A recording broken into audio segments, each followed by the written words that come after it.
Hello everyone, I am Shiva and I welcome you all to the Study Maniac। आज का हमारा जो topic है वो है बुद्धिज्म के ऊपर। बुद्धिज्म का नाम सुनते ही हमारे दिमाग में एक इंसान का नाम याद आता है, वो है गौतम बुद्ध। महावीर बुद्धा कह देते हैं इनको, कह सकते हैं लाइक गौतम बुद्धा। जो गौतम बुद्ध थे वो फाउंडर थे बुद्धिज्म के। आइए तो आगे हम जानते हैं कि पॉपुलैरिटी क्यों हुई बुद्धिज्म के, ज्यादा पॉपुलर होने के रीजंस क्या थे, कौन थे बुद्ध, कैसे गौतम बुद्ध बन गए, आगे देखते हैं। तो अगर हम इनकी पॉपुलैरिटी की बात करेंगे, क्या कारण थे जिससे बुद्धिज्म इतना पॉपुलर हो गया। अगर कुछ गिने चुने कारण की बात करें तो एक कारण कह सकते हैं कि rigid caste system. Caste system was too much rigid, like caste system इतना था कि एक दलित ज्यादा, ऊंची जात या नीची जात ये ज्यादा था, high caste low caste like this. And अगर कहीं तो रिलीजियस अनरेस्ट ज्यादा था, रिलीजियस अनरेस्ट ज्यादा मतलब डेवलप हो गया, राइज कर गया ज्यादा। और अगर हमारे धर्म की बात करें, हिंदू धर्म में बिलीफ्स बहुत ही ज्यादा करते हैं मंत्रों के ऊपर, लाइक ये कह सकते हैं अंधविश्वास थोड़ा ज्यादा हो जाता है। तो वही रीजन है सस्पिशियस बिलीफ एंड मंत्रा। अगर इकोनॉमिक फैक्टर की बात करें, सोशल इकोनॉमिक फैक्टर ने बहुत ही ज्यादा इफेक्ट डाला इसकी पॉपुलैरिटी के लिए। और सर्टेन जो क्लासेस थी, जो हायर क्लासेस थी, उनको बहुत से प्रिविलेजेस प्रोवाइड किए जाते थे। This was the main you can say one of the main reasons of popularity of Buddhism. अब बात करें कि जो फाउंडर थे गौतम बुद्धा, उनके अगर बारे में बात करें, जैसे उनका जन्म कहाँ हुआ था। उनका जन्म हुआ था लुम्बिनी नेपाल में 563 BCE में। और अगर उनके पिताजी की बात करें, उनके पिता फादर का नाम था शुद्धोधन, उनके माता का नाम महामाया एंड पत्नी का नाम यशोधरा। उनके जो बेटे थे उनका नाम था राहुल। उनके जो हॉर्स था उसका नाम था कंथक। उनके जो पहले टीचर थे उनका नाम था अतार कलाम। और जो इनके दूसरे टीचर थे उनका नाम था रुद्र करामपुत्र, जो कि योग दर्शन के इनके गुरु थे। आगे अगर हम बात करें कि इन्होंने कैसे बुद्धा बने, ये 29 साल की एज में इन्होंने अपना गृह त्याग कर दिया। किसकी? सत्य की खोज में। इन्होंने 29 वर्ष की, जो जब ये 29 साल के थे, 29 वर्ष के थे, इन्होंने अपना गृह त्याग कर दिया, सत्य की खोज में निकल गई है। ये चलते चलते चलते आगे बढ़े, वैशाली पहुंचे जो बिहार में है। वहां अपने गुरुओं से मिल गए, गुरु से मिले, आगे उनसे शिक्षा दीक्षा ली। उसके बाद गया पहुंचे ये जाते जाते। देन 35 साल की एज के जब हुए तो वैशाखी पूर्णिमा के दिन बैनियन ट्री के नीचे, जो कि निरंजना रिवर है, जो कि इसको फागु रिवर भी कहते हैं, उसके किनारे इनको ज्ञान की प्राप्ति हो गई। He got enlightenment. जैसे जब इनको ज्ञान की प्राप्ति हो गई, देन इनको गौतम बुद्धा के नाम से जाना लगा। तभी से ये फेमस हो गए गौतम बुद्धा के नाम से, जब से इनको एनलाइटमेंट प्राप्त हो गया। अब अगर बात करें कि जो मेन प्लेसेस हैं बुद्धिज्म के, 8 जो मेन प्लेसेस कहे जाते हैं उनकी बात करें तो उनमें सबसे पहले लेंगे कि लुम्बिनी, जहां इनका जन्म हुआ था। इनका जन्म हुआ लुम्बिनी में। दूसरा लेंगे तो बोधि गया, जहां इनको एनलाइटमेंट मिली, लाइक इनको जो ज्ञान की प्राप्ति हुई बोधि गया में हुई। और तीसरा अगर बात करें तो सारनाथ। सारनाथ कहाँ? फर्स्ट टीचिंग जो इन्होंने दी है, जो इन्होंने अपना पहला उपदेश दिया, वो सारनाथ में दिया। वो इसको जब उन्होंने पहला उपदेश दिया, उस घटना को कहा जाता है कि धर्म चक्र परिवर्तन। और अगर चौथे स्थान की बात करें, चौथे प्लेस की बात करें, दैट इज कुशीनगर, जहां इनकी मृत्यु हो गई। इनकी मृत्यु जो हुई उस घटना को कहते हैं महापरिनिर्वाण। और अगर 5वीं प्लेस की बात करें, दैट इज कौशल। कौशल में क्या है कि इन्होंने अपने सेंट लाइफ का, लाइक जो संत जीवन, जो संत बने, जो बुद्धा जहां से बने, वहां से इन्होंने सबसे ज्यादा टाइम कौशल में स्पेंड किया, वो था 21 ईयर्स अप्रोक्स में। और अगर अगला जो प्लेस है हमारा, वो है राजगृह। राजगृह क्या है कि बुद्धिज्म का जो सेंटर था, लाइक किसी भी स्टेट का या कुछ होता है, किसी भी चीज का ना एक मेन प्लेस होता है, और बुद्धिज्म के लिए वो राजगृह था। अगर वैशाली की बात करें, वैशाली वो प्लेस था जहां पे डेथ के पहले, मृत्यु के पहले ये यहीं रुके थे, वैशाली में ही रुके थे। और अगर संकिसा की बात करें, संकिसा वो एक सेक्रेट प्लेस है जहां से इनकी जर्नी शुरू हुई थी। यह कह सकते हैं कि इनकी जर्नी के कारण संकिसा जो पवित्र हुआ, जो स्थान पवित्र हो गया इनकी जर्नी के कारण, बुद्धा के जाने से उस स्थान को कह दिया गया संकिसा। अगर इनकी टीचिंग्स की बात करें, इनकी टीचिंग्स क्या थी कि ये गॉड पे बिलीव नहीं करते थे, ईश्वर को नहीं मानते थे। इनका कहना था कि धर्म मतलब भगवान है ही नहीं। और अगर इनकी बात करें कि सबसे बड़ी बात थी कि ये सोल एंड हार्ट पे बिलीव नहीं करते थे, कोई भी इन्हें आत्मा पे भरोसा नहीं था कि आत्मा होती है, ना भगवान पे था ना आत्मा पे भरोसा था। ये केवल बिलीव करते थे लॉ ऑफ कर्मा पे, कहते थे कर्म प्रधान है, वही काम जो कर रहे हैं वही, उसी पे सबसे बड़ा फेथ था इनका, काम पे कर्म प्रधान है। अगर हम आगे बात करें कि इनके जो 4 नोबल ट्रुथ्स थे, 4 नोबल ट्रुथ्स ऑफ बुद्धिज्म, तो इनके सबसे बड़ी था कि द ट्रुथ ऑफ सफरिंग, दुख है, मतलब हिंदी में बोलेंगे तो दुख है, सत्य यही है कि दुख है, ट्रुथ ऑफ सफरिंग। दूसरा था the truth of cause of suffering, Hindi में कहेंगे तो दुख का कारण है। पहला है कि दुख है, the truth of suffering. Second होगा the truth of cause of suffering, like दुख है तो दुख का कारण भी है, सेकंड में ही जाएगा।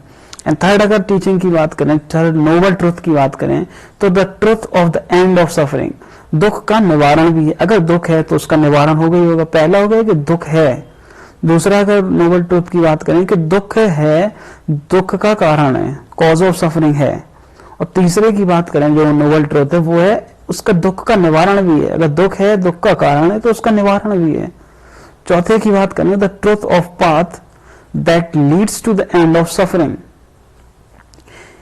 वो मतलब एक रास्ता जो एंड सफरिंग के जो दुख के अंत का कारण है, अंत का रास्ता है, वो है चौथा अगर पाथ की बात करें। अब इनकी अगर इनकी रचनाओं की बात करें या कहते हैं इनकी त्रिरत्न की बात करें, त्रिरत्न की काफी बार जैसे कई वनडे एग्जाम्स में आ चुका है। त्रिरत्न की बात करें, एक होता है बुद्धा, धम्म एंड संघ, 3 भागों में बांट सकते हैं इसको, बुद्ध, धम्म एंड संघ। अगर इनके 8 फोल्ड पाथ की बात करें कि जो इनके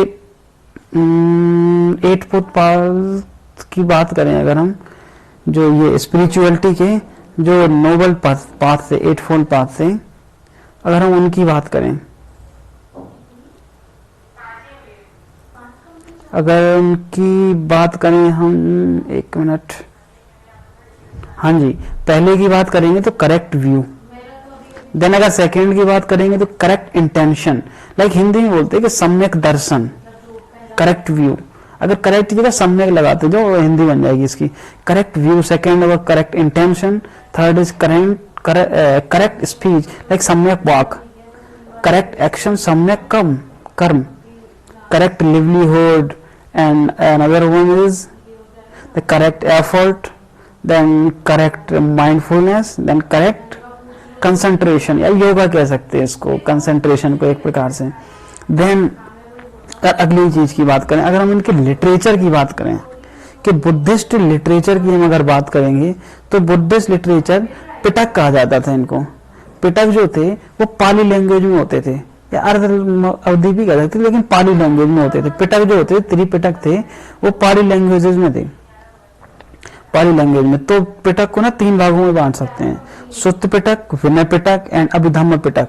अगर सुत्त पिटक की हम बात करें, शुद्ध पिटक जो था वो लार्जेस्ट कलेक्शन ऑफ बुद्धा का लार्जेस्ट कलेक्शन, बुद्धा की टीचिंग से कह दो, उनका जो कलेक्शन था जो सबसे लार्जेस्ट है वो सुत्त पिटक है। और सेकंड बात क्या थी कि रिलीजियस थॉट्स थे बुद्धा के ना, रिलीजियस थॉट्स सुत्त पिटक में मिलते हैं हमको। और अगर विनय पिटक की बात करें, विनय पिटक, इसमें मॉन्क्स के लिए जो डिसिप्लिन रूल्स वगैरह बनाए गए थे ना, वो इसमें दिखाए जाते हैं कि जो मॉन्क्स के लिए जो डिसिप्लिन में रहते थे उनके लिए पर्टिकुलर रूल्स थे, वो विनय पिटक में थे। अगर हम अभिधम्म पिटक की बात करें, explanation of philosophical principles of Buddha, जो बुद्धा के फिलोसफिकल जो प्रिंसिपल्स थे, फिलोसफिकल जो उन्होंने बातें बताई, फिलोसफी को लेके फिलोसफिकल बातें बताई, उसके जो एक्सप्लेनेशन है वो अभिधम्म पिटक में मिलते हैं।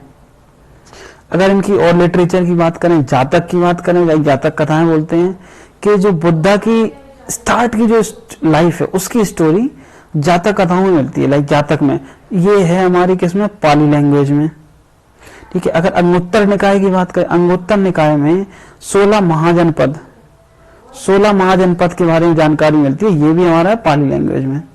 अगर मिलिंद पन्हू की बात करें, मिलिंद पन्हू है, इसको कंपाइल किया किसने? नागसेन ने। और डायलॉग इसमें क्या है, क्या मिलिंद पन्हू में क्या है कि मिलिंद, जिनको मिनांडर भी कहते हैं, और नागसेन के बीच जो बातचीत हुई, डायलॉग बिटवीन उनके, मतलब जो बातें हुई उनके बीच में, उनका संग्रह है वो मिलिंद पन्हू के नाम से जाना जाता है। ये भी हमारा पाली लैंग्वेज में था।